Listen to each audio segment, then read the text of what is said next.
Bonjour, c'est Gilles du site boursicoté.com. Voici l'analyse technique des principales paires de devises du marché Forex ainsi que l'analyse de l'or et du pétrole. Pour les matières premières, nous sommes aujourd'hui le mardi 4 juin 2013. Et nous commençons tout de suite par la paire de devises euro-dollar, donc qui aurait plutôt tendance à confirmer ici sa sortie haussière, puisque je le rappelle, après la cassure de cette résistance ici, retour en pullback donc sur la moyenne mobile 20 exponentielle qui nous donnait ici un bon point d'entrée. Eh bien, les cours sont venus confirmer hier, c'est ce que nous avions mis en évidence.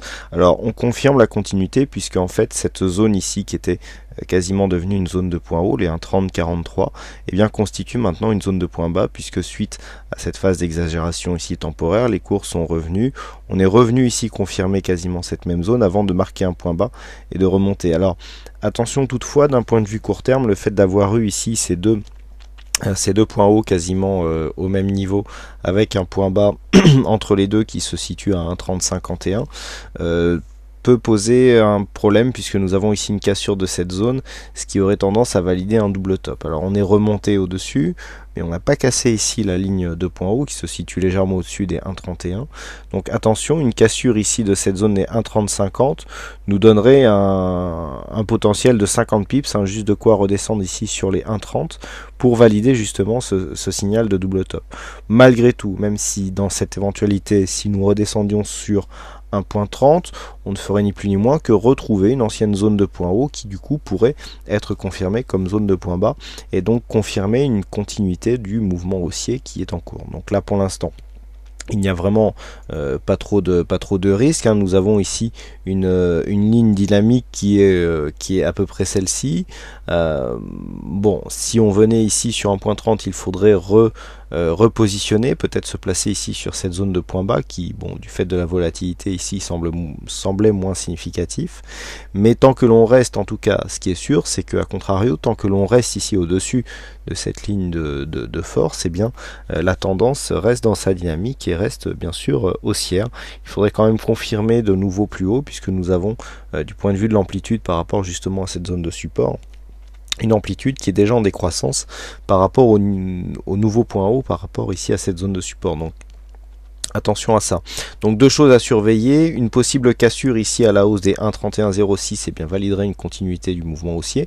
Par contre une seconde cassure ici des 1,3050 validerait donc ce petit double top que l'on voit là et donc nous donnerait un objectif sur 1,30. 1,30 ne serait pas un niveau d'invalidation pour le mouvement haussier en cours. Pour invalider ici le mouvement, il faudra casser dans un premier temps ici 1,2954 puis surtout 1,2940 qui est le récent point bas significatif. Sur le câble, les choses sont beaucoup plus limpides, puisqu'après ici avoir marqué une phase de retournement assez propre, puisqu'on a eu ici contact avec la bolle sup, avec légère cassure des récents points hauts, mouvement ici sur la moyenne mobile 20 exponentielle, et ensuite on a confirmé, deuxième contact avec la moyenne mobile 20 exponentielle, et on a encore confirmé. Donc là, la tendance haussière est bien installée, on a des indicateurs ici qui déterminent bien ici les phases de hausse et les phases de consolidation. Attention à la petite divergence ici qui est visible sur les histogrammes du MACD et aussi sur le stochastique, pas encore sur le RSI.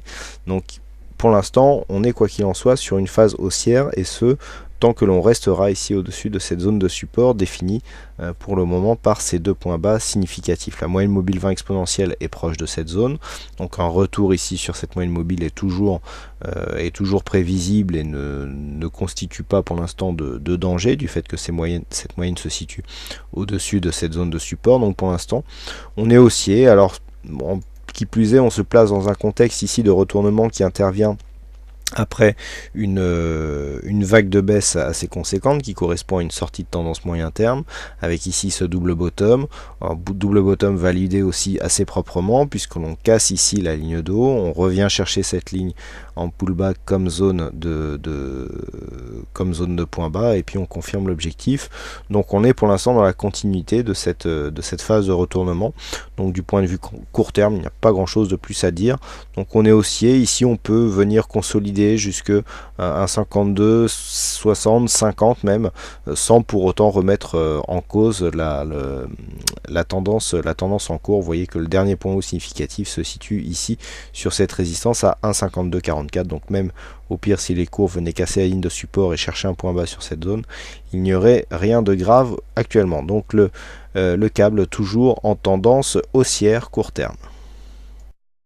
On continue avec le dollar-yen, donc le dollar-yen qui est toujours dans une pente descendante avec ici une progression qui se confirme ici sous la moyenne mobile 20 exponentielle avec des contacts répétés sur la bande de Bollinger inférieure. Donc bon, ceci est caractéristique d'une tendance baissière et donc cette tendance baissière court terme ici est dans sa continuité puisqu'après avoir marqué ici une zone de point bas avec une phase d'exagération ponctuelle, et bien les cours sont revenus ici marquer un contact avec la moyenne mobile 20 exponentielle. On est repassé brièvement au-dessus des 100 yens pour 1 dollar, mais vous voyez les cours ici qui sont en train de s'aplatir et qui devraient normalement repartir à la baisse. Bon, le premier signal était un peu plus haut, mais on est toujours ici dans une phase de continuité, même si la tendance n'est pas très dynamique. Pour invalider cette phase baissière, il faudrait remonter ici, marquer un contact avec la bolle sup et dépasser même cette zone de point haut significatif à 101,81.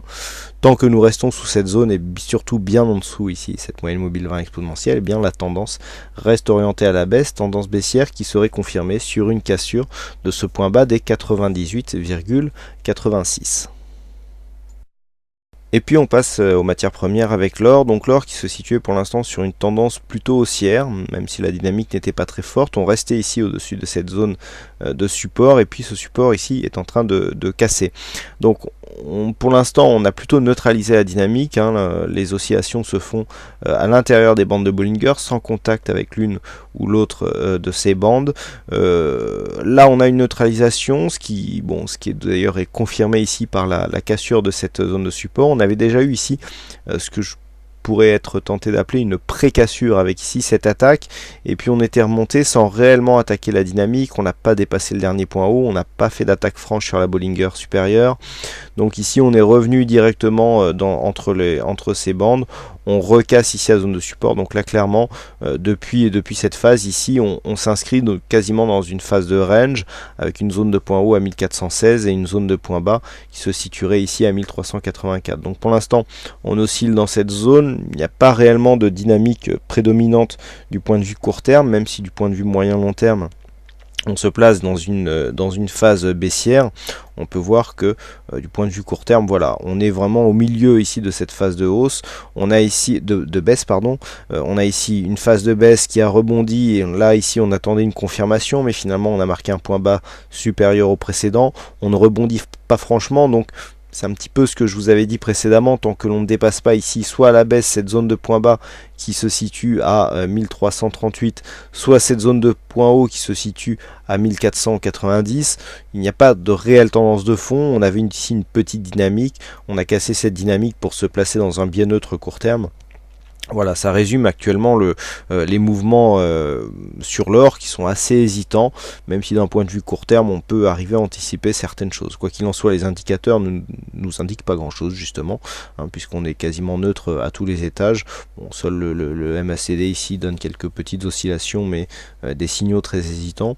Donc on attendra vraiment une zone significative pour pouvoir relancer la dynamique. Alors d'un point de vue court terme, un dépassement ici de cette zone des points hauts qui se ferait à 1422 points relancerait une dynamique haussière. Par contre, une cassure baissière de cette zone de point bas qui se situe à 1338 $ l'once, eh bien, nous donnerait un signal d'accélération baissière. Entre les deux, c'est un petit peu neutre, voire légèrement haussier, mais d'une manière assez molle, si j'ose dire.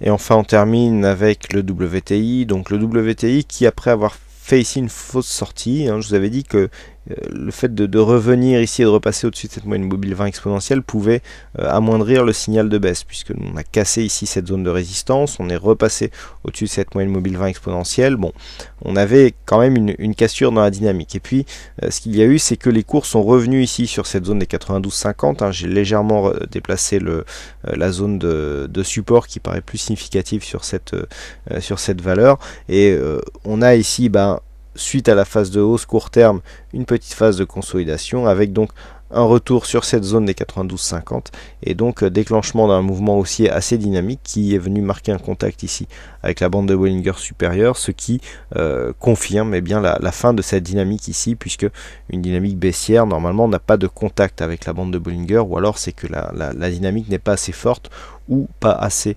directe. Donc là on vient totalement confirmer la cassure haussière de cette résistance oblique baissière, qui signe donc la fin de cette petite tendance court terme qui était en train de se développer. Donc bon, on pensait sortir du range ici par le bas. A priori, on a réintégré et on devrait recommencer à osciller dans cette zone, donc zone de range qui se situait, je vous le rappelle, entre 92,50 et 97 $ le baril. Voilà donc ce que l'on peut dire sur ces analyses techniques Forex et matières premières. Il ne me reste plus qu'à vous souhaiter à toutes et à tous une bonne soirée, bonne chance dans tout votre aide et je vous donne rendez-vous dès demain pour d'autres analyses techniques en vidéo. Bonsoir à tous.